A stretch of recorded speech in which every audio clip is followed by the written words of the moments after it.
చెప్తున్న అంకెలతో సహా తెలంగాణ రాష్ట్రం వచ్చిన తర్వాత కేసీఆర్ ముఖ్యమంత్రి ఇరిగేషన్ మినిస్టర్ అయినాక కృష్ణా నదీ జలాలు మోర్ క్వాంటిటీ ఆఫ్ వాటర్ అక్రమంగా ఆంధ్రాకి తరలించబడ్డాయి. నాగార్జున సాగర్ కి తక్కువ నీళ్లు వచ్చినాయి. ఏదో పిచ్చిలేసినట్టు మాట్లాడుతున్నాడు. అదేవిధంగా సిగ్గుండాలి. ఏదో మేడిగడ్డకు పోయి ధర్నా చేస్తారట, ఏదో తొక్కుకుంటూ పోతారట. జనం నిన్ను నీ పార్టీని తొక్కి బంధు పెట్టడానికి సిద్ధమైనరు.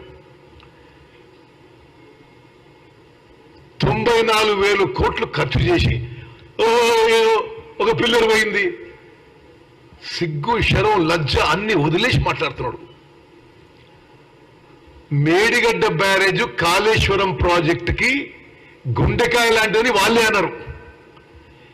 మేడిగడ్డ బ్యారేజ్ కొలాప్స్ అయింది, కుంగిపోయింది ఆయన హయాంలోనే.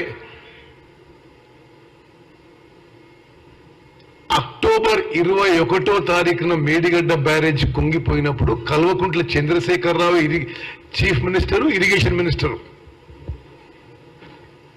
ఆ రోజు నుంచి డిసెంబర్ 7వ తారీఖు వరకు ఆయనే ముఖ్యమంత్రి, ఆయనే ఇరిగేషన్ మినిస్టర్.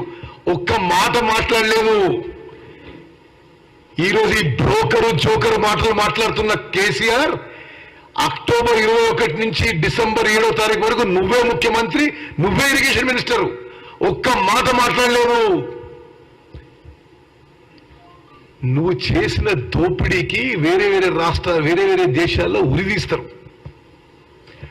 వేలు లక్షల కోట్ల రూపాయలు దోపిడీ చేసి సిగ్గు లేకుండా ఇంకెవరినో బదనాం చేసే ప్రయత్నం చేస్తున్నావు.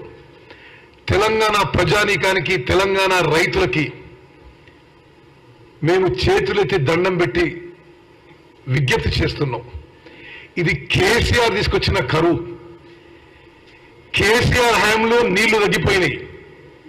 మేము 24 గంటలు కరెంటు వ్యవసాయానికి, ఇండ్లకి, పరిశ్రమలకు ఇస్తూ ఎక్కడా ఒక్క నిమిషం కరెంటు కట్టు లేకుండా, మంచినీటికి ఇబ్బంది లేకుండా, ఈ తక్కువ నీళ్లతో ఎక్కువ పంట ఎట్లా కాపాడుకోవాలో మేము సర్వశక్తులొడ్డించి ప్రయత్నం చేస్తున్నాము.